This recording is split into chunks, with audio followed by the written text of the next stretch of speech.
Hey everybody, hope you guys are all having an amazing tea day. I am here bringing you a solo in-betweenisode. So we're going to drink tea, we're going to give it a rating too, just like I've been doing in recent episodes. So for whatever reason, I have been drinking a fair amount of ripe, especially in 2018, just as kind of a casual brew. So Scott was nice enough to send Denny and I a bunch of samples. This was sort of in the queue to bring on to the show for a while, but we haven't gotten to it yet, so I figured I would just go ahead and bring it onto an in-betweenisode. So I am drinking a tea that is pretty fancy as far as ripe pu'erh goes. It is the 2015 Hailang Hao Bianxiang Suiyihao. So that's a lot of words. It's a Bulang mountain ripe tea, and I have just finished off the sample right here. For those of you that troll around Scott's sites regularly, probably know in the past year or so, he has added a number of pretty high-end ripes, pretty much all made by Hailang Hao. This is one of those. This sells for $245, and before you gasp, it is a 1 kilogram brick.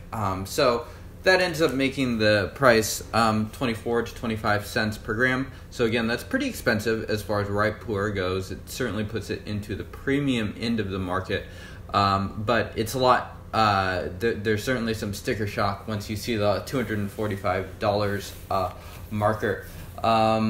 But believe it or not, there are, I believe, 3 or 4 other ripe pu'erhs from Hailang Hao in the past couple years that are even more expensive, stuff that kind of has the same sort of name recognition of areas and whatnot that that you would get from the raw pu'erh equivalent. So, like, I think Yishan Mo has one, Lao Mani, and Lao Bianxiang.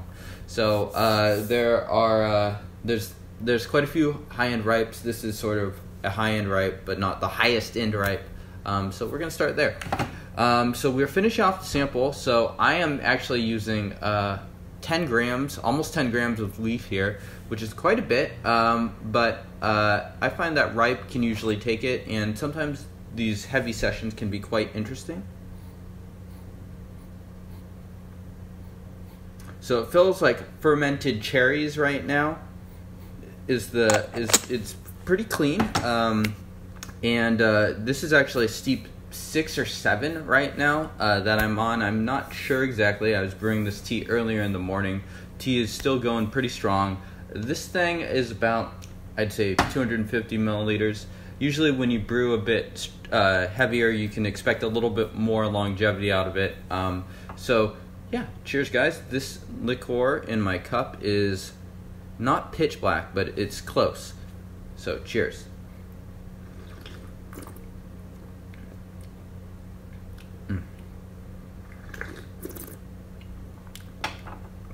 Really soft, creamy. I would say some of those fruit notes that are sometimes in ripe pu'erh come out. It's not quite in the lychee, long-on fruit vein, but more cherry sweetness, as Denny often likes to describe it.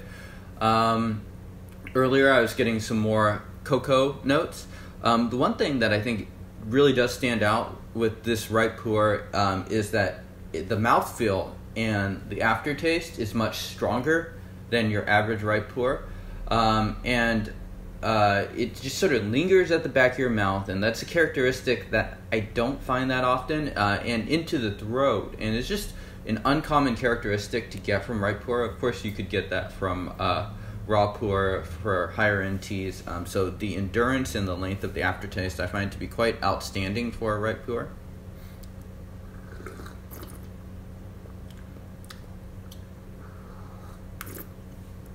Smooth.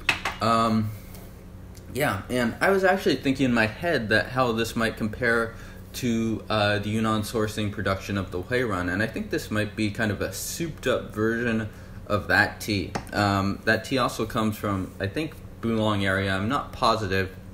And that tea brews up a little bit lighter. Maybe if I used heavier parameters, it would kind of come out like that. And that tea I find is sort of in the lighter, it's a little bit woodier than this. But this has, I think it's deeper, it's richer, it's creamier, and I think overall I enjoy this tea at least a notch above the Hui Run, which I also do enjoy. So here we are on another steep. You can see I tend to brew this a little bit more of a casual style, so I'm getting quite a bit of tea per brew. So I'm not drinking this tea steep by steep and paying super close attention. Ripe Pu'erh tends to sort of fit into these bigger pots for me, at least. Cheers.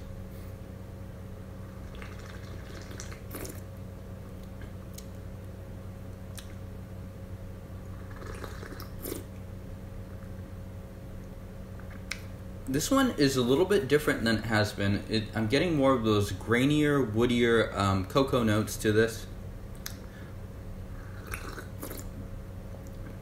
I thought this would be a little bit lighter, but it continues to be pretty sweet and viscous and strong as far as the tea goes.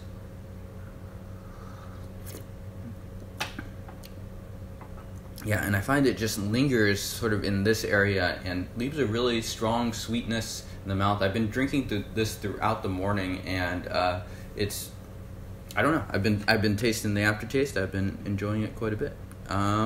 Let's see what else I have in my notes about this tea. Yeah, so I'm using amped up parameters.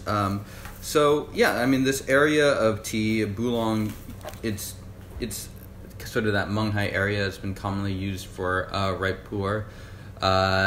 And, you know, it's actually kind of funny because I was brewing this tea and thinking about how much I enjoyed it, and I brewed a few cups for my wife, and my wife likes ripe pu'erh a lot, and we usually drink kind of cheaper Munghai Tea Factory stuff just casually in the morning. That's what we've been doing. And she actually disliked this tea compared to those, which I found to be quite funny because those teas are much, much less high-end than this tea, and I can kind of get it, but for me, I think this tea is definitely a notch above those. Can really smell that sort of dank cherry aroma coming off of those leaves, and I think this tea I could definitely probably get at least 3 or 4 more brews depending on how long I want to go, how long I'm okay brewing this tea.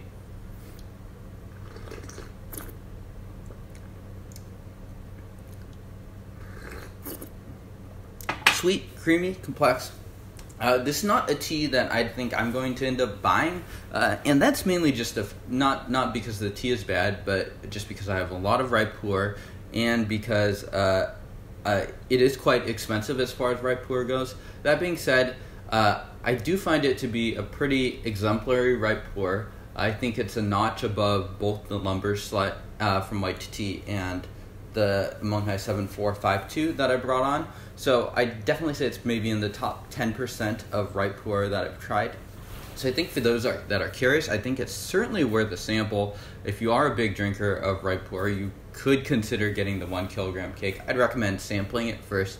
But yeah, I think it's a tea that, while it's not necessarily a good value, I think it's quite interesting. And, you know, if you consider how much this 10 gram session, which is a quite large session, costs, $250, I think if you think about it that way, it can end up being quite reasonable. So the rating I gave this tea, keeping in mind that this is on a ripe pu'erh scale, is a 7.3. So that's a pretty high rating. I'm not sure what ripe pu'erhs I would rate. I think there's a few ripe pu'erhs that I do like a little bit more than this tea, but I think this is going to be towards the top of the rating scale of teas that I've reviewed so far. So thank you guys for tuning in. Let me know how you like this Inbetweenisode, and I will see you all next time. Cheers.